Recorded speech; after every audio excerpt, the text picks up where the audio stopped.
Hi, I would like to welcome you to the next part of Making of OVO by Cirque du Soleil. Today we are going to see more backstage footage. We will talk about costumes, equipment, props, makeup and music. If you would like to see more from the backstage of OVO, make sure to see our previous video, which is linked below. About the details you will hear from Janie Mallet. So right here we're actually behind the stage. We have 7 musicians that play live. It's original music composed specifically for OVO. It's inspired by Brazilian theme, and all of the musicians will be in their individual areas, like right here. So here's where our percussionist goes. He's got like 30 instruments in there. We've got violin, we've got a band leader, and she speaks to them through a microphone system. And so it's live music adapted to each of the acrobatic acts happening on stage. The stage, something nobody sees usually, it's actually on wheels and it's hollow. So the technicians and the artists will take these little kind of skateboard dollies to go underneath the stage and pop up in different traps and surprise us in the audience on stage. Ovo means egg in Portuguese because the show creator, Deborah Kalker, is from Brazil. So there's a lot of Portuguese influence. The show starts with our blue fly, one of our clowns, that comes in with an egg on his back, and he's traveling around and he encounters this new colony of insects. So there's a lot of eggs hidden in the set, hidden in the stage, and you see some of them here backstage. One large one, but also the one that our blue fly carries with the backpack straps. I think one thing that sets us apart at Cirque du Soleil is the quality of the costumes. So each costume is made custom fit and really made tailor fit for each artist, not only for their body but also what they do acrobatically in the show.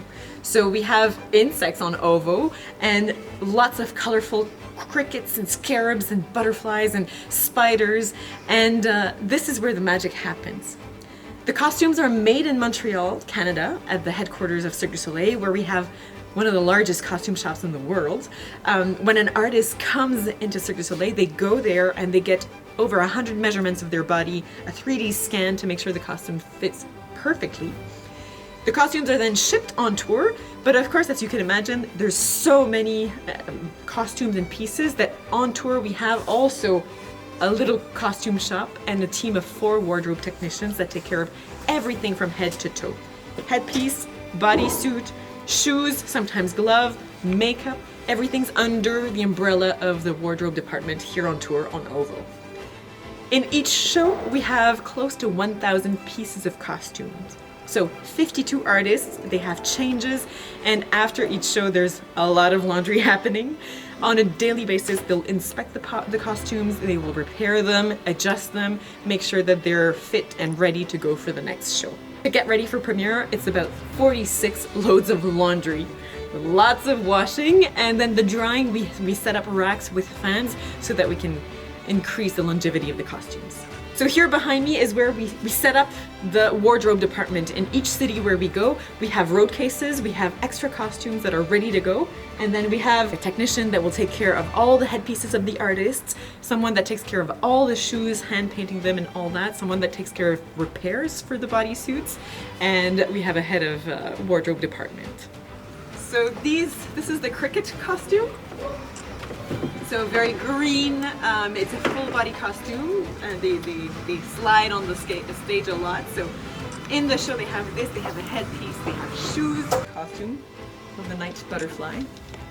And when he's flying, so he's in the air, and when he's flying, this tail, which is made of paper actually, it's a type of paper, material paper, and it flies above. So you can see how much lighter of a costume than something like for a clown where they're on the ground. So each costume is designed for what they do in the show and really made to make sure that they can just focus on what they have to do and almost forget that they have a costume on. So to complete the look, all of the artists do their own makeup. It's a makeup designed by Cirque du Soleil, and they get the training when they get hired. Each makeup is done for their character, but also for their facial features. So they'll do a step-by-step, each powder, which brush and everything takes many hours to master, but once on tour, it becomes a ritual for them to do before the show. It can take anywhere between 30 minutes to an hour, sometimes a bit longer, to do the face makeup. And here we have everything that they need for this makeup. As you can see, very, very colorful insects on Ovo.